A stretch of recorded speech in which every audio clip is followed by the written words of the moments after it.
നാട്ടുകാരെ കബളിപ്പിച്ച് സ്വകാര്യ മൊബൈൽ കമ്പനി സ്ഥാപിച്ചിരുന്ന മൊബൈൽ ടവർ പിടികൂടി. നാട്ടുകാരുടെ പ്രതിഷേധം ശക്തമായതിനെ തുടർന്ന് വാട്ടർ ടാങ്കിൽ ഒളിപ്പിച്ചായിരുന്നു കമ്പനി മൊബൈൽ ടവർ സ്ഥാപിച്ചത്. മൊബൈൽ കമ്പനിയുടെ ചതി നാട്ടുകാർ അറിഞ്ഞത് അവർ സ്ഥാപിച്ച ഉപകരണങ്ങൾ എത്തിച്ച ഓട്ടോറിക്ഷ ഡ്രൈവറിലൂടെയാണ്. മൊബൈൽ ടവറുകൾ സ്ഥാപിക്കുന്നത് ജനങ്ങൾ എതിർക്കാൻ തുടങ്ങിയതോടെയാണ് പുതിയ പദ്ധതിയുമായി മൊബൈൽ കമ്പനികൾ രംഗത്ത് വന്നത്.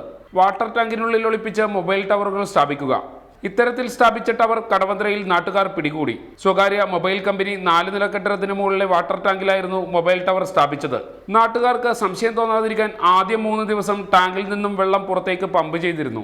ടവർ സ്ഥാപിക്കുന്നതിനാവശ്യമായ ഉപകരണങ്ങൾ എത്തിച്ച ഓട്ടോറിക്ഷ ഡ്രൈവറാണ് വാട്ടർ ടാങ്കിനുള്ളിൽ മൊബൈൽ ടവറാണെന്ന വിവരം നാട്ടുകാരെ അറിയിച്ചത്. ഇവിടുത്തെ ഈ പ്രദേശത്തെ ജനങ്ങളെ കബളിപ്പിച്ചുകൊണ്ട് ഒരു വാട്ടർ ടാങ്കാണ് സ്ഥാപിക്കുന്നത് എന്ന രൂപേണ ഈ 4G ടവർ ഇവിടെ സ്ഥാപിക്കുകയാണ്. ഈശ്വര സഹായത്താൽ ഇവിടുത്തെ പ്രദേശത്തെ ജനങ്ങൾക്ക് തിരിച്ചറിയാൻ കഴിഞ്ഞു.